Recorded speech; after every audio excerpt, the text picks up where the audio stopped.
Macam mana nak dipertemukan jodoh secara baik? Dari perempuan cuba jadi baik. Okey, pertama sekali doa. Rabbana hablana min azwajina wa dhurriyyatina qurrata a'yun waj'alna lil muttaqina imama. Ya Allah, kurniakanlah aku pasangan dan zuriat yang akan menjadi penyejuk mata aku, dan jadikanlah aku pemimpin orang-orang yang bertakwa. Amalkan doa ini setiap hari. Yang kedua, pastikan kita pun jadi baik. Sebab bila kita jadi baik, automatically kita pun akan rasa nak cari yang baik-baik. Contoh, kalau kita tak isap okok, mestilah kita nak pasangan yang tak isap okok juga. Kalau kita jenis bukan kaki kelabing, kita mestilah nak pasangan kita pun bukan kaki kelabing. Kalau kita ni jenis yang suka menuntut ilmu, rajin menuntut ilmu, kita naklah pasangan yang menuntut ilmu juga kan. Seperti mana kita, seperti itulah kita nak pasangan kita. So pastikan kita ni jadi baik supaya kita ada rasa nak dapat orang yang baik-baik juga. Okay. Yang ketiga, duduk dalam circle yang baik-baik. So bila kita duduk dalam circle yang baik-baik, kawan-kawan yang baik, pergi majlis ilmu, pergi program-program dakwah, pergi kelas-kelas tadabbur Al-Quran, apa-apalah circle-circle yang baik, NGO kemanusiaan ke apa, ataupun apa-apalah, asalkan circle tu circle yang baik, insya-Allah kita akan jumpa orang-orang yang baik di situ.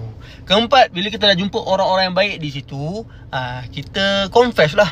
Kalau boleh confess ni guna orang tengah, guna mak ayah kita ke, guna guru-guru kita ke, guna kawan kita ke. Nak kita sendiri confess pun boleh, tapi secara profesional. Cakap, saya nak kahwin, saya rasa awak ada ciri-ciri orang yang sesuai untuk jadi pasangan saya. Boleh tak kita bertaaruf, kita berkenalan.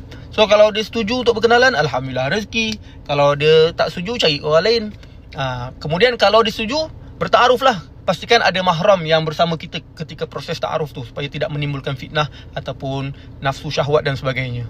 Lepas dah ta'aruf, kalau kita rasa ciri-ciri orang tu macam tak sekufu dengan kita, ataupun ada benda yang kita tak suka, kita cakaplah kat dia, maaf saya tak boleh nak teruskan hubungan ini, mungkin sampai sini saja.